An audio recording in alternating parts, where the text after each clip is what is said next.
Hello guys, இன்றைக்கி இந்த வீடியோவில் என்ன பார்க்க போகிறோம்னா காஷியன் ஃபோட்டோகிராம் நமக்கு என்ன சொல்லிட்டு பார்க்க போகிறோம். அதில் நம்ம என்ன பார்த்துட்ருக்கோம்னு பார்த்தீங்கன்னா பைத்தான் சீரிஸ் பற்றி பார்த்துருக்கோம். பைத்தானில் இன்றைக்கி என்ன பார்த்தோம் அப்படின்னு பார்த்தீங்கன்னா என்னென்ன ஐடிஸ் யூஸ் பண்ணுறாங்க, எப்படி பைத்தான் ஸ்கிரிப்ட் எழுதுறது அப்படின்னு பார்த்தோம். அதுக்கு என்னென்ன எடிட்டர் யூஸ் பண்ணுறாங்கன்னு பார்க்க போகிறோம். அதுக்கு நம்மளுக்கு மொத்தம் நிறைய எடிட்டர்ஸ்க்கு அதில் பைடேவ், பைச்சாம், ஸ்பைடர், ஜூபிட்டர், ரோடியோ இந்த மாதிரி நிறைய ஏகப்பட்ட நம்மளுக்கு எடிட்டர்ஸ் கொடுத்துருக்காங்க. ஐடிஸ் சொல்லாமல் எடிட்டர்ஸ் சொல்லணும். ஐடினா என்னன்னா இன்டெகிரேட் டெவலப்மெண்ட் என்வரான்மெண்ட் சொல்லுவாங்க.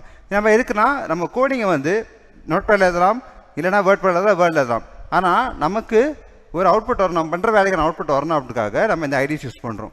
அதில் என்னென்ன ஐடிஸ் பார்த்துருப்போம். அதில் மோஸ்ட் காமனாக என்ன ஐடி யூஸ் பண்ணுறாங்க பைத்தானுக்கு அப்படின்னு பார்ப்போம். அதில் ஃபஸ்ட் ஒன் பார்த்தீங்கன்னா பைச்சாம் அப்படின்னு இருக்கு. பைச்சாம்னு பார்த்தீங்கன்னா அது ஒரு powerful IDE for Python development. அதாவது பைத்தான் வச்சு டெவலப் பண்ண ஏதாவது அப்ளிகேஷனோ இல்லை ஒரு கோடிங் எதுனாலும் நம்மளுக்கு பைச்சாம்ன்ற ஐடியா நம்ம அதிகமாக யூஸ் பண்ணுறாங்க. நெக்ஸ்ட்டு பார்த்தீங்கன்னா ஜூபிட்டர். ஜூபிட்டர்னு இருக்குது. நீங்கள் நினைக்கலாம் ஜூபிட்டர்னா ஒரு பிளானட் மாதிரி இருக்குது அப்படின்னு நினைக்கலாம். ஓகே, அதே மாதிரி தான். பட் ஜூபிட்டர் நோட் புக் மாதிரி. இப்போ எப்படி நம்ம நோட் பேடில் எழுதுறோமோ அதே மாதிரி தான் இது இருக்கும். அந்த நோட் பேடுக்கும் இருக்க என்ன வித்தியாசம்னு பார்த்தீங்கன்னா நோட் பேடில் நமக்கு அவுட்புட் எதுவுமே வராது. பட் ஜூபிட்டரில் நமக்கு அவுட்புட் வரும். அதில் ஃபியூச்சர்ஸ் பார்த்தீங்கன்னா இதை வந்து கோட் டெவலப் பண்ண ஈஸியாக இருக்கும். அதுக்கப்புறம் பர்ஃபெக்டான கம்யூனிகேஷன் டூல். அதாவது நான் வந்து கோடிங்க்கும் அப்ளிகேஷனுக்கும் என்னோடய அப்ளிகேஷனுக்கும் கோடிங்க்கு கம்யூனிகேட் பண்ணுற பர்ஃபெக்டாக இருக்க டூல் தான் இந்த ஜூபிட்டர் டூல். அதுக்கப்புறம் நான் எக்ஸ்ப்ளோர் நிறைய பண்ணலாம். இந்த ஜூபிட்டர் நோட் புக் போடுமா எக்ஸ்ப்ளோர் பண்ணுறது அதிகமான விஷயங்கள் இருக்குது. அதுக்கப்புறம் மெனி எக்ஸ்டென்ஷன் அவைலபிள் சொல்கிறாங்க. எக்ஸ்டென்ஷன் என்னென்னு பார்த்தீங்கன்னா இப்போ நான் வந்து ஃபங்க்ஷன் பண்ண போகிறேன், இப்போ அடிஷனோ இல்லை சப்ராக்ஷனோ இல்லை லாகின் பேஜோ எதாவது பண்ண போகிறோம்னா அதுக்கான எக்ஸ்டென்ஷன் எல்லாமே நம்ம ஈஸியாக ஆட் பண்ணிக்க முடியும். எதை வச்சுனா ஜூபிட்டர் நோட் புக் மூலமா.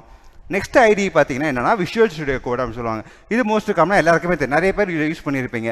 அதில் பார்த்தீங்கன்னா அதோட ஃபீச்சர்ஸ் பார்த்தீங்கன்னா இதை வச்சு நான் ஈஸியாக எழுத முடியும். இது ஒரு ஃப்ரீ எடிட்டர். அதாவது ஃப்ரீ எடிட்டர்னா ஓப்பன் சோர்ஸ் எடிட்டர். இது யார் வேணாலும் டவுன்லோட் பண்ணி யூஸ் பண்ணலாம். ஓகே, இதுக்கு பேலாம் பண்ண அவசியம் கிடையாது. இதில் நம்ம கோட் ஈஸியாக எழுதலாம். அப்புறம் கோடை டீபக் பண்ணுறது. டீபக்னா எரர்ஸ் கண்டுபிடிக்கலாம். அதுக்கப்புறம் கிட் சப்போர்ட். கிட்னா என்னன்னா ஒரு வெர்ஷன் கண்ட்ரோல் டூல். அதை வந்து சப்போர்ட் அந்த விஷுவல் ஸ்டுடியோ சப்போர்ட் பண்ணுது. அதுக்கப்புறம் கோட் என்னால் கரெக்டாக பண்ண முடியும். அதுக்கு மற்ற ஐடிஸ் வச்சு பண்ண முடியாது அப்படின்னு கேட்டிங்கன்னா மற்ற ஐடிஸ் கம்பேர் பண்ணும்போது எனக்கு விஷுவல் ஸ்டுடியோ இன்னும் கொஞ்சம் ஈஸியாக இருக்கும். அப்புறம் இது ஒரு இன்டெலிஜென்ஸ் சொல்கிறாங்க. நம்மளா சென்ஸ்னால் நம்மளுக்கு அதிகமாக யூஸ் பண்ண முடியும். அப்போ இன்டெலிஜென்ஸ்னால் நம்மளால் ஈஸியாக ஆக்சஸ் பண்ண முடியும் சொல்கிறாங்க. இதெல்லாம் தான் மோஸ்ட் காமனாக யூஸ் பண்ணுற பைத்தான் யூஸ் பண்ணுற ஐடிஸ். இதை யூஸ் பண்ணி தான் நம்ம வந்து கோடில் ரன் பண்ண போகிறோம். அதாவது பைத்தான் ஸ்கிரிப்ட் ஆகட்டும் இல்லை டெவலப் பண்ணுறது எது வேணாலும் இந்த கோட் இந்த ஐடிஸ் யூஸ் பண்ணிக்கலாம்.